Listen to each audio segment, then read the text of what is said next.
பேச்சு போட்டிக்கு வந்தது ஒரு அழைப்பு. போட்டிக்கு தரப்பட்டது நல்லதொரு தலைப்பு. அழைப்பில் மகிழ்ந்து தலைப்பை புரிந்து என் பேச்சில் தரப்போகின்றேன் நல்லதொரு விருந்து. அவையோர் அனைவரையும் வணங்கி தொடங்குகிறேன் என் உரையை.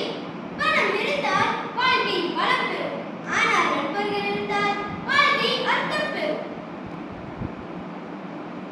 இந்த ஆங்கில கருத்தை முன்வைத்து இன்று நான் பேசவிருக்கும் தலைப்பு நண்பர்கள் வாழ்க்கையின் செல்வம்.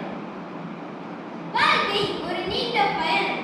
அந்த பயணத்தில் சந்திக்கும் மிக பெரும் வரம் நண்பர்கள். பெற்றோர்கள் நமக்கு வாழ்க்கையை தருகிறார்கள், ஆனால் நண்பர்கள் அந்த வாழ்க்கையை இனிமையாக்குகிறார்கள். ஒரு நல்ல நண்பன் நம் சிரிப்பில் மட்டும் தோன்றுபவன் அல்ல, நம் கண்ணீரில் கூட நம்மை விட்டு பிரியாதவன்.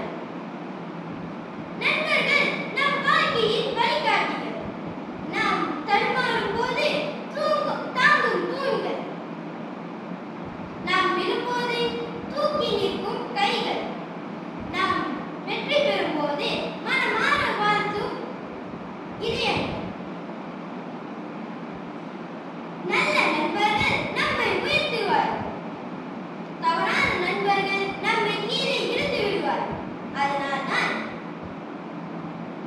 உன் நண்பனை கூறு, உன்னை பற்றி நான் கூறுகிறேன் என்று சொல்லப்படுகிறது. நண்பர்கள் இல்லாத வாழ்க்கை மலர்கள் இல்லாத தோட்டம் போன்றது. அன்பு, நம்பிக்கை, பகிர்வு